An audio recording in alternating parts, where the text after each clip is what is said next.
Good morning, Scott here, known as Cantaloupe to some online, and I'm bringing a subject to you today that's interesting to me. It might be of interest to you or someone you know, and that is something I call the new hostility.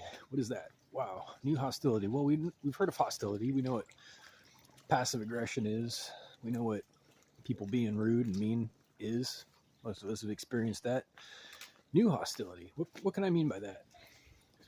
New hostility, if you ask me, is about this new way of people being hostile, where they use what's called hostile compliance and other things. And if you're familiar with the idea, it's about people being it's a new form of passive aggression where they're doing something that is technically allowed, but it's engineered to be aggressive and irritating, or even physically damaging in some way, or potentially dangerous.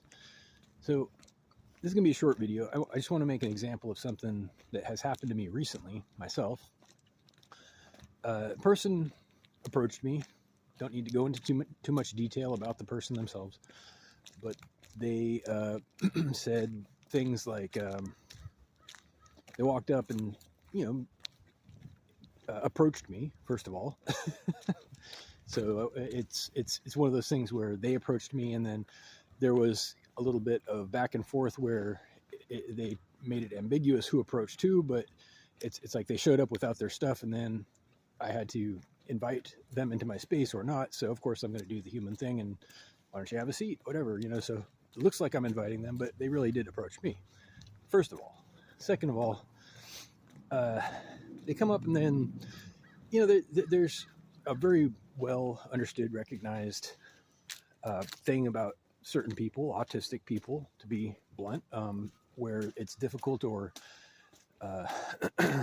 medically impossible for them to maintain eye contact or make any kind of eye contact for some people. But if you're not autistic, this might sound trivial, but it's if you know what I'm talking about. So if somebody comes up and they make it ambiguous how they got there, they avoid eye contact, they don't even look at you at all, and they're not autistic, first of all, and then they say stuff like, well, I don't want to hear what you have to say, in multiple ways, while they proceed to interrogate you or just talk over you and tell you things that they're gonna tell you stuff and then tell you not to tell them the same stuff, and it's just, there's a whole science to it. And I don't want to lay a map about how to be a troll, but that's basically what it comes down to.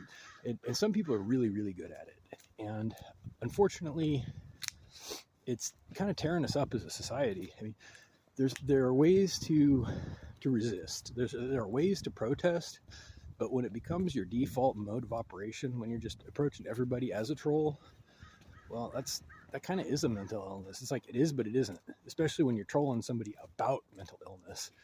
It's, I don't know, it's a difficult subject, but people can be very hostile, very rude, and still be within the technical rules. And this is the new hostility that I spoke of.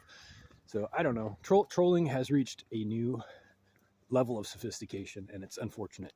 I'd like to see people in general get back to being respectful, get back to being courteous and honest and sincere, because life's too short to waste on trolls, really. So I hope everybody has a good day, and reach out if you have questions or comments at whiteheartrobot@gmail.com. Thank you.